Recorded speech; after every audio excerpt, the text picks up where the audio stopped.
The FEMA plans to imprison American citizens have generated a lot of interest around the country in locating the potential prison camps throughout the country.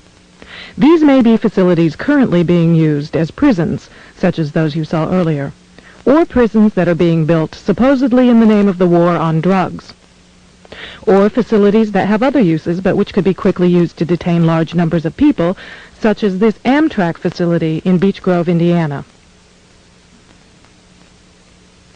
We're standing now in the main parking lot, which doesn't look too sinister.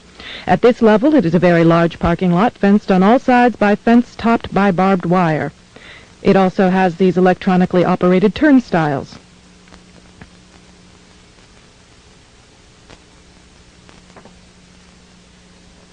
There is also a surveillance camera, just like we saw at the FEMA facility, pointing out to the parking lot, and a helicopter windsock.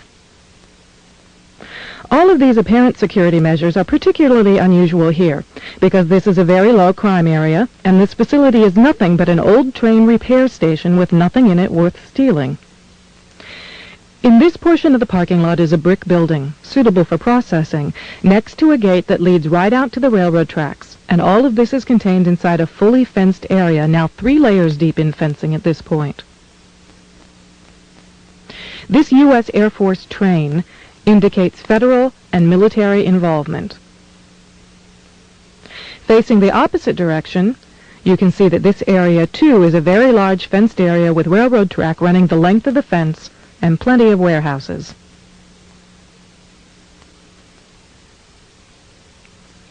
This facility was supposed to have closed in June of 1993, yet instead several $1 million in federal funds have been spent on supposed renovations over the past 2 years.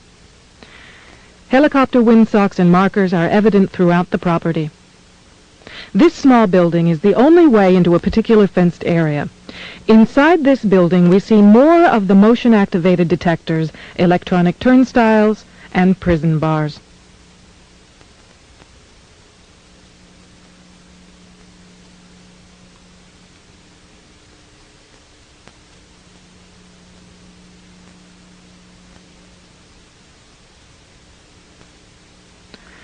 All of the renovations to this property have involved putting in new fencing, electronic turnstiles, concrete flooring in unused warehouse buildings, and putting in large gas furnaces on buildings that were never heated any time in the past 20 years.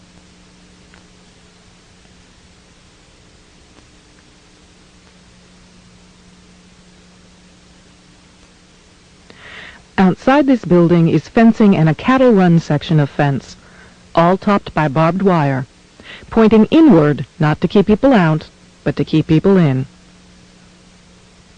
This was common throughout the facility, particularly the new fencing that had been erected.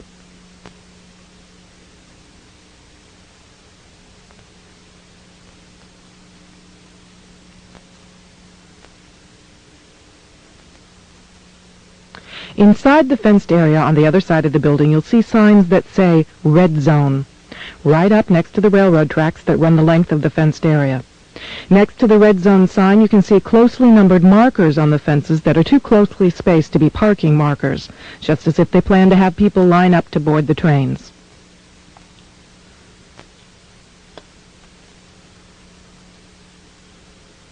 Here's a helicopter marker on the power lines outside the facility, indicating expected helicopter traffic, and again, another tall radio antenna.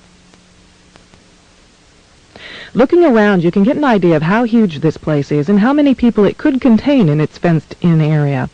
In yet another fenced area, we see a large warehouse building at the end, with the electronic turnstiles in front of it. The building is one that has a new concrete floor, and its doors and windows have all been blocked. Outside there are new gas pipes.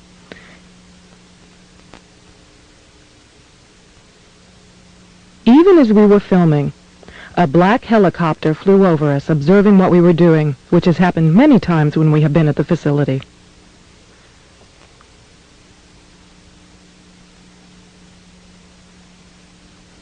The gas lines and gas pipes at the facility run the length of the buildings.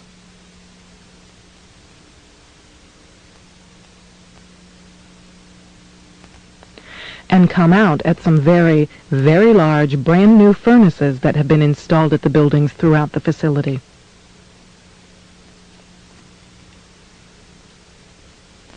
We found this crane, which has seen better days, but is plainly marked U.S. Army in the middle of the stockyard.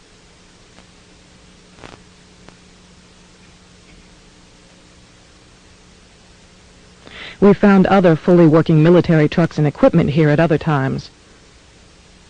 Inside the facility, we found large fenced-in areas next to the railroad tracks marked Green Zone and Blue Zone, suitable for holding a lot of people.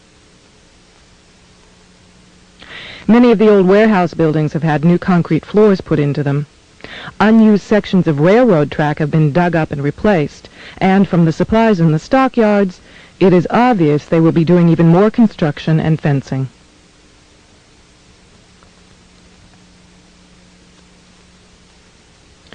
Senator Lugar of Indiana recently obtained more federal funding to renovate this facility, which is supposedly only for the repair of broken trains and where most of the buildings on the property haven't been used for years. It certainly appears they are expecting more than just broken trains. This tower, overlooking the entire facility at one end of the facility along the railroad tracks, also has a radio antenna on it with a ladder up inside of it. It would make an excellent watchtower.